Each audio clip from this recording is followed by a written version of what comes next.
Morning, Matt here. In today's video, first off, if you haven't seen my last videos, check them out. We prepped this car, we entered the race, and we had a bunch of fun. And now, since racing is obviously a bunch of fun, time to get my race car done.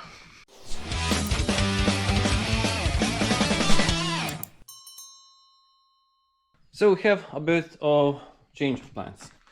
This was supposed to go on. I was about to build a hydro handbrake.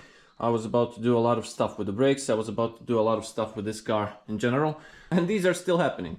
But for now, let's just get this off, cleaned and polybushed. And after that, I just want to get this car racing. So I'll assemble the engine right now, throw it back in. I'll assemble the brakes and start the homologation process. When I get that, when it's race approved, I mean, we will drive this season the way it is. I just want to drive it, and then next season, all the upgrades, if we're good with it. But for now, let's get stuck into the rear beam. I mean, I know everyone wants perfect projects, blah, blah, blah. I'm never about perfect projects. I'm always about cheap projects, but I always do have a lot of plans and overthink situations and want to do everything the best I can within the budget, and then I spend the budget on stupid stuff I didn't have to spend it on, and then you have something like this, that, this. I mean, too many projects, none of them basically finished. Won't even talk about that one, because that's really pushed aside now, because I don't need an old-timer, I need a race car. So let's just slap it together, start driving, and then once we see what's bad, what's not, we'll improve it as we go. This is now out. So what's the plan with this? Poly bushings here, because these ones are bad. I mean, they're not bad, they have a lot of movement. Need to remove this because this is new, I don't want to damage that.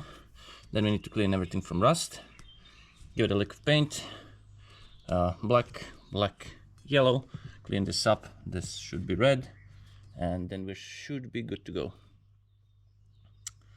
Except for this here, which I find weird. First off, it was only this rubber boot that moved. Put it back. See, it's the same now, it's all good. Second, this actually doesn't really need to paint. Just need to peel off this, whatever this is, and it goes pretty easily. Everything else though, it's pretty rusty. Needs to be cleaned good, painted black. Except this again looks pretty good.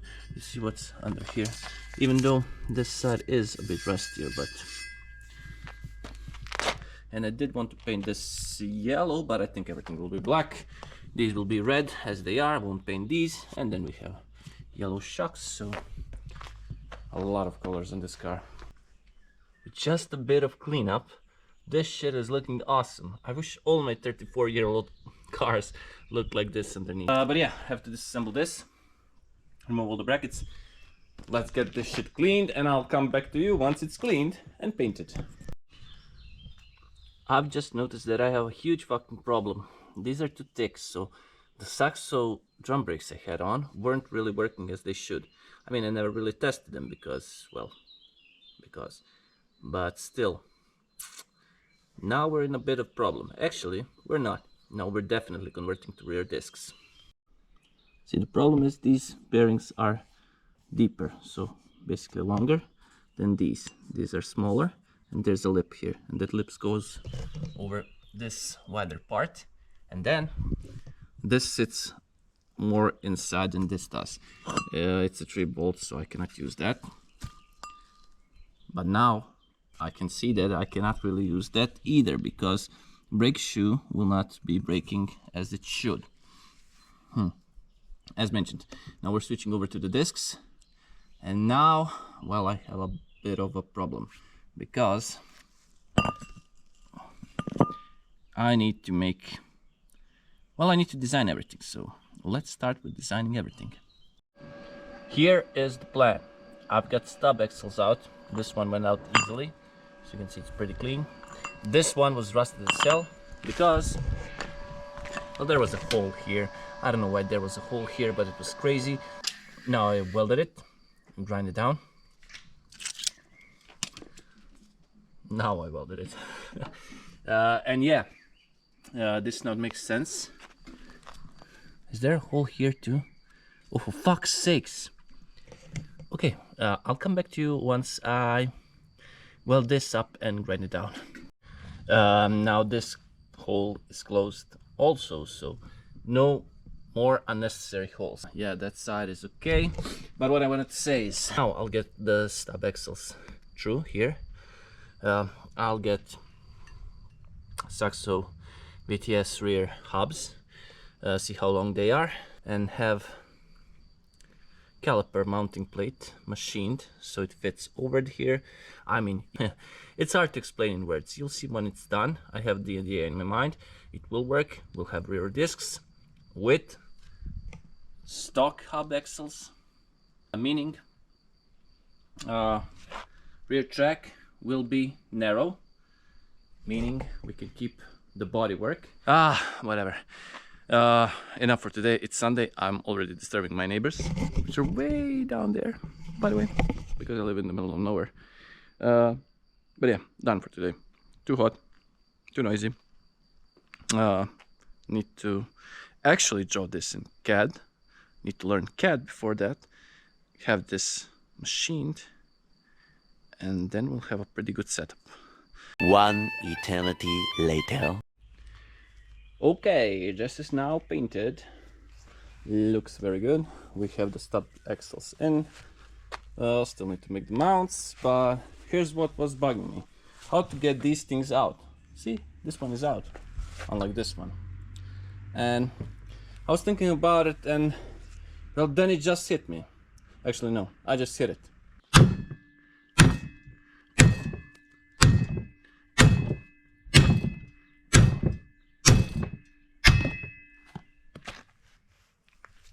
As I said, I just hit it and goes out easily.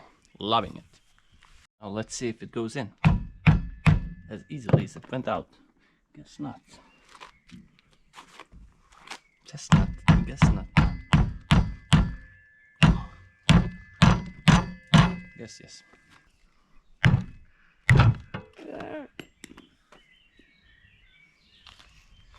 Every single time. Give me. I still have some grease on my finger. It's okay.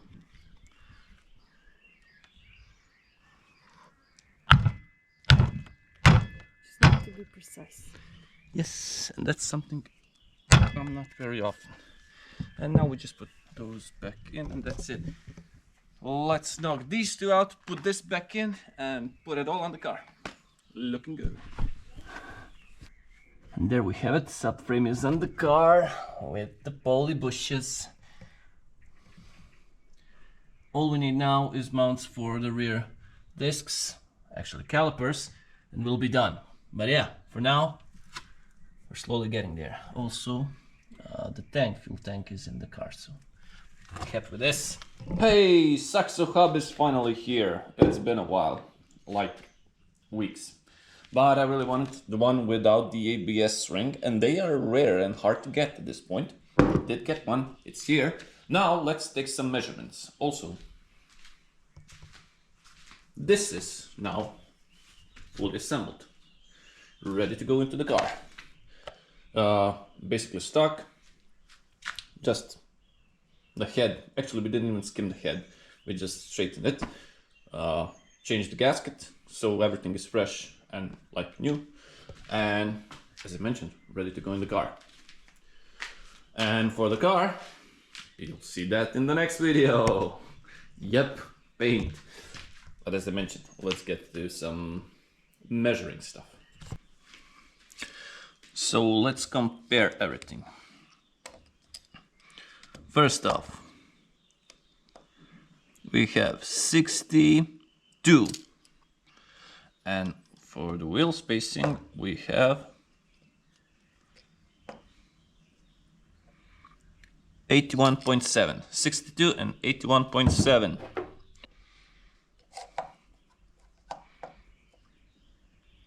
$57.6. This was a 62, so around 4 mil. towards the inside for the wheels and tires, which is good. No, wait. No. This is 4 mil short. No, that actually works because this was... Yeah, this will work with the stop axle. That's the important part. Now to see the spacing. 70. And what did we say here? 82 or something. Wow. This will make for one narrow track, which is good. We can play with spacers then. What I need to measure now is how far away these holes are from the center. How to do that?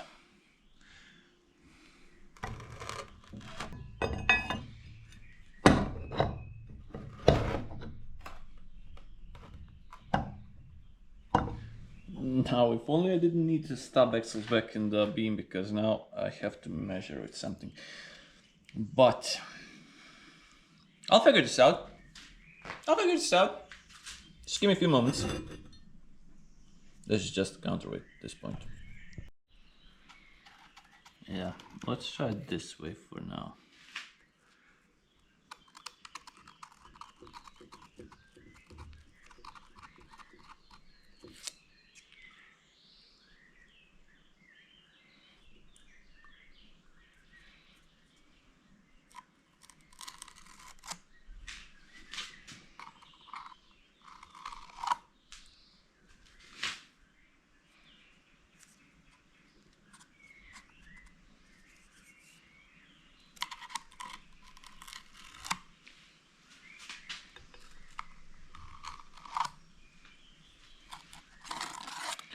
Now I have center points for this, and I have what should basically be a circle point of the disc.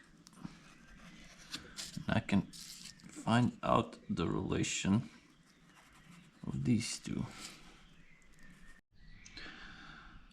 So at this point, I know the diameter of these holes. It's 12.6.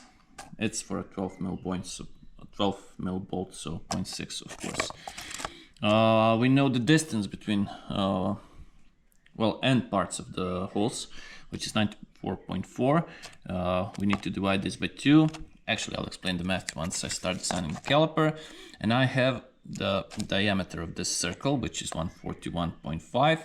And now I can cut it out and see where on the circle this lands.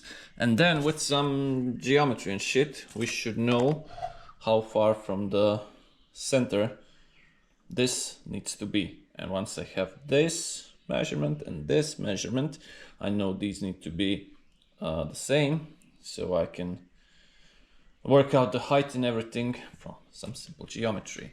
And yes, the offset, not this offset, but wait.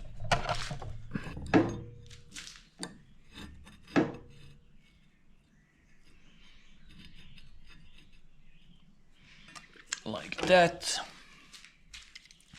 And now I only need this measurement here, and since these calipers have pretty good design, which means I don't need to be exact,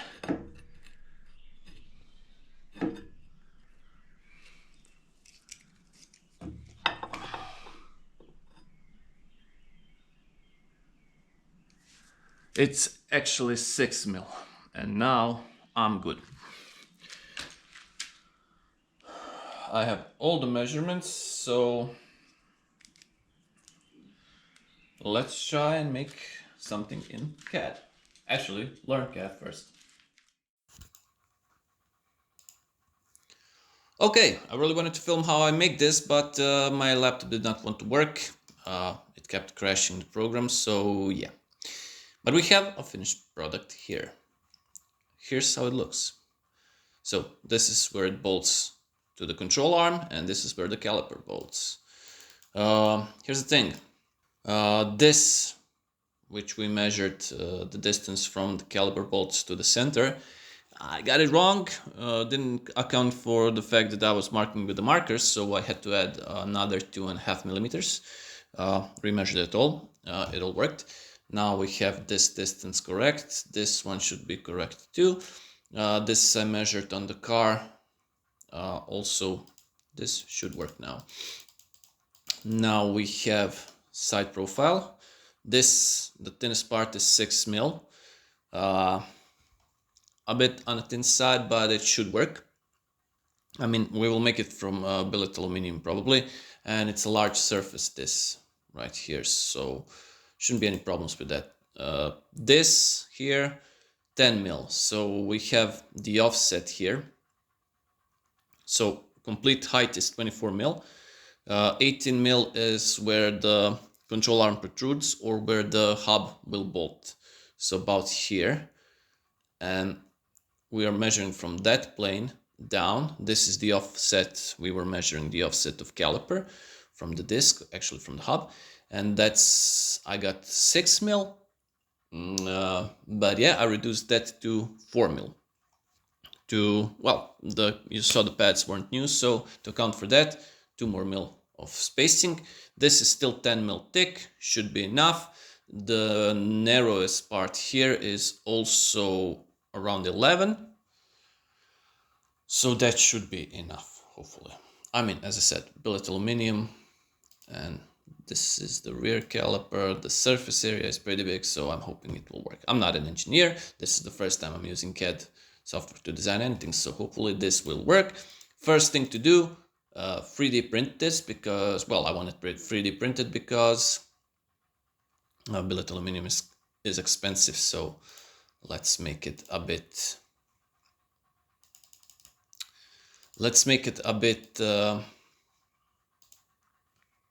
safer. Let's make sure it works and then build it. Also, I'll probably, is that it? No. Which one is it? This one. Oh, we can make this a bit bigger radius. I won't go too much, like that. And we can, yes, this is now it. So yeah, all in all, this is now mostly done. As I mentioned, 3D printed, tested out, and you'll see that in another video because I cannot wait for this to be 3D printed, then make it, then CNC machine from aluminum. It will take a lot of time, so this is where we will end this video. In the next video, we are painting the car, so make sure to subscribe not to miss that. And if you enjoyed this one, please give it a like, share it, you know the stuff. Until then, thank you for watching, and as always, hope to see you in the next one. Bye!